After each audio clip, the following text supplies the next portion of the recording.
We've seen previously how many in the armed forces have resigned from their positions from the United States military.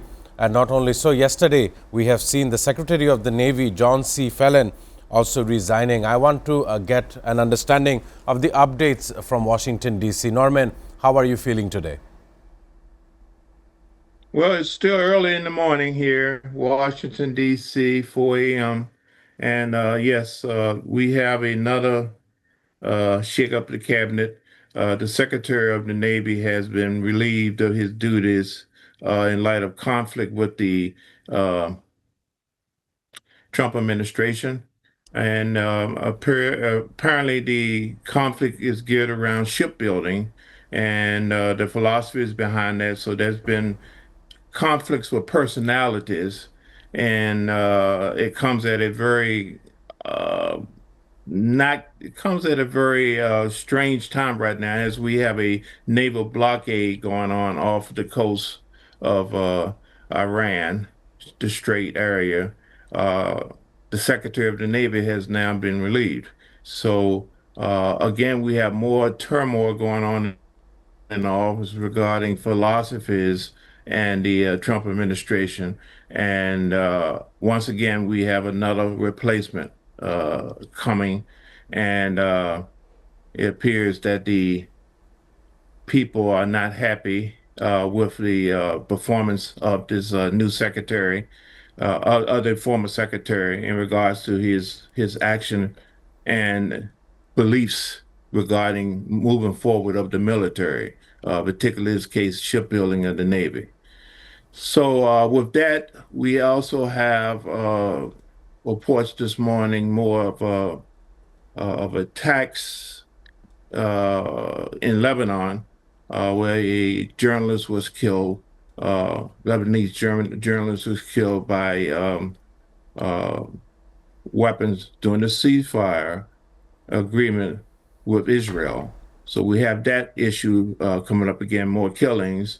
And at the same time, Virginia, the state of Virginia, politically, had a big win, the Democratic Party, in terms of getting new seats in Virginia, opposing the upcoming, to address the upcoming election this fall. So basically, Virginia has went from a 6 to 5 seats in the state to a 10-1 Democratic way, and that will have an effect on how Virginia gets additional seats and how the Democrats get additional seats for the upcoming election. So this is starting to unravel about how the shift in power is going to take place in November from the Republicans to the Democrats. So Virginia is just the start of it.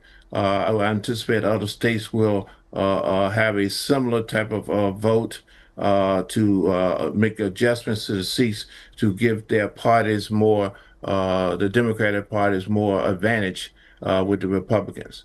The president is not very happy about this. He said it was uh, he used the word fake, but it was a fraud.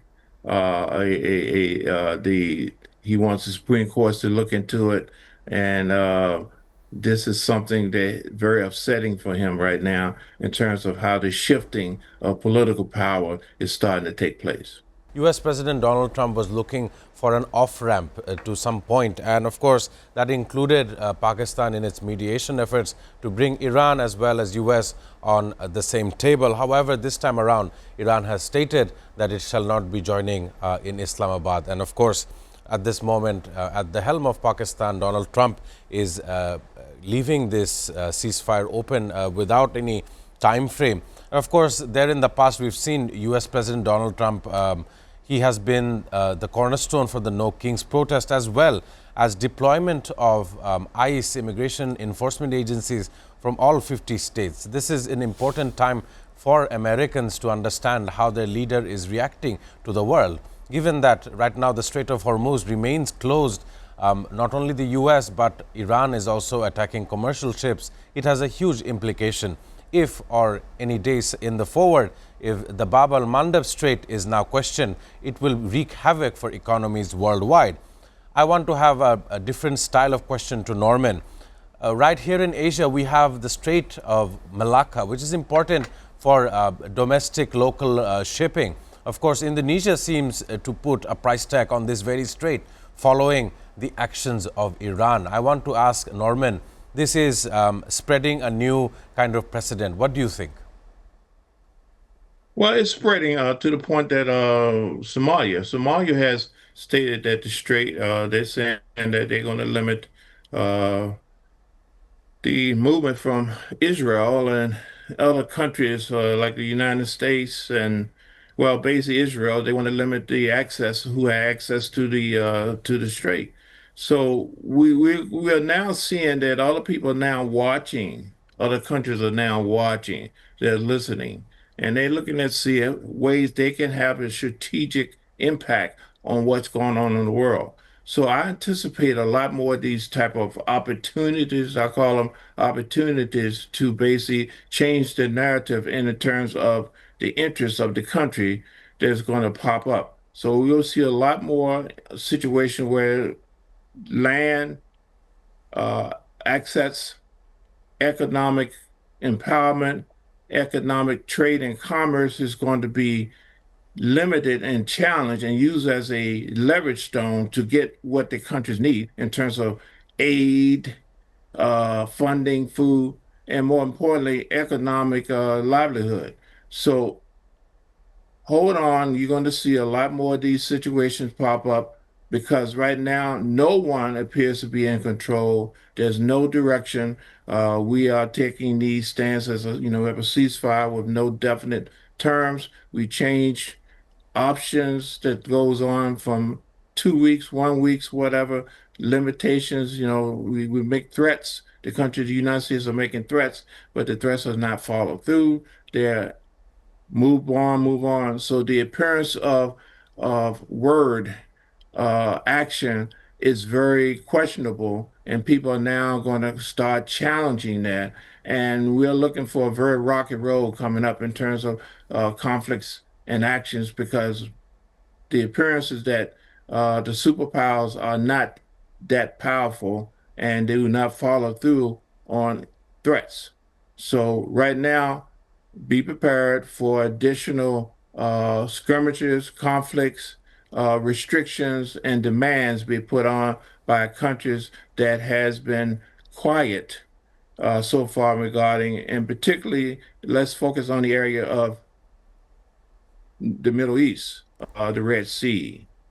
We mentioned Africa now, the Indian Oceans, these areas, these major thoroughfares is going to be used for economic warfare right now in terms of restricting, controlling. That is the new way of doing things.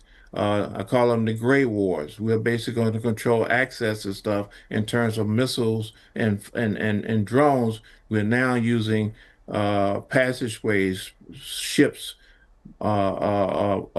products, goods, services, energy. Energy is the big question right now.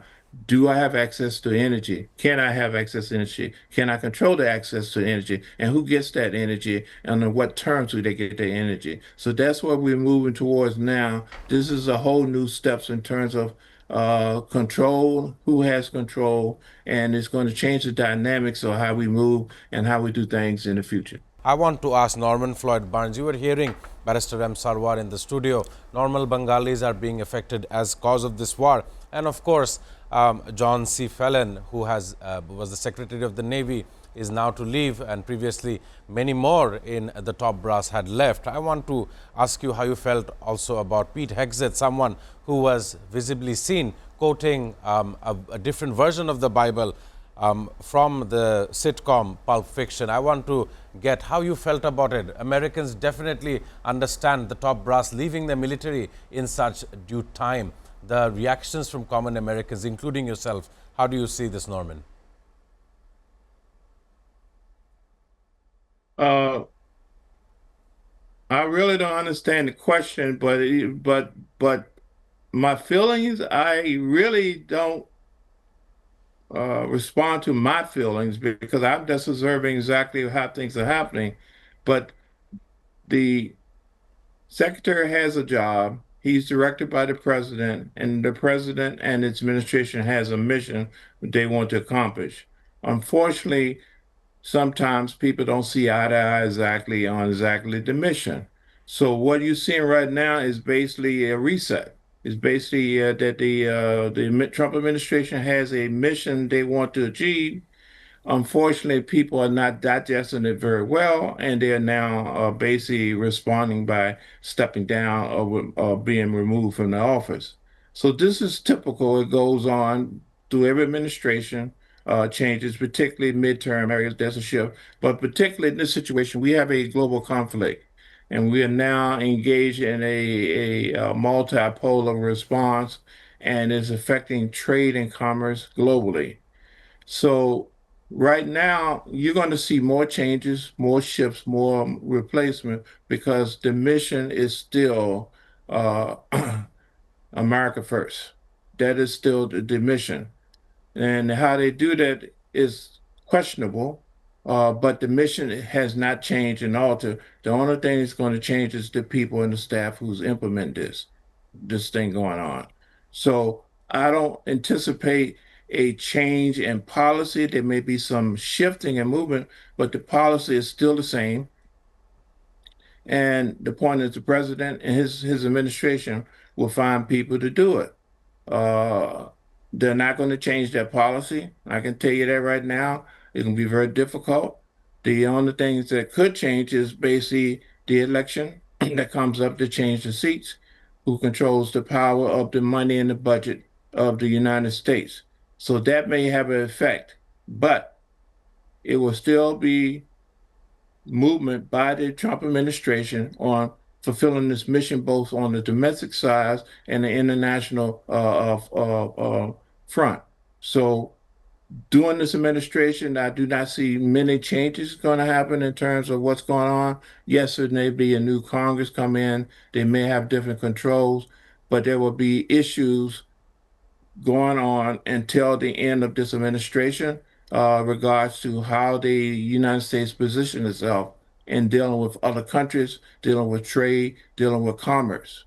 So let's not confuse things, not anticipate a major shift. I don't anticipate it's happening. I see now we have to move forward on how we adjust to the rest of the world and how the world adjusts to us as we're moving forward. The days what we did yesterday, 2 weeks ago, a month ago, that has passed. There's no reset going back to what we used to be, replacing anything. No, the situation has now changed. As you see, other countries now looking at where they can leverage their resources to their advantage. And that is what we're going to look at. That is what we're going to see. We're going to have to make adjustments. The world is making adjustments to itself. How do we do work? How do we trade? How our currencies work? How do we do business? And that is not going to go back to anything. So let's talk about the future, what we see now, and how we're going to adjust to it, and what that's going to happen. So what you will see in the future is basically more of this type of adjustment to new way of doing business globally. And this applies to the major leaders, the major countries, and also the smallest countries, including Bangladesh, and basically how Bangladesh adjusts. How do we adjust? How do we find our position? And there will be opportunities for everybody, including Bangladesh, to be principal players in this. So we just have to understand there's a shift, there's a movement towards country-wide self-interest first versus a global impact ran by the superpowers.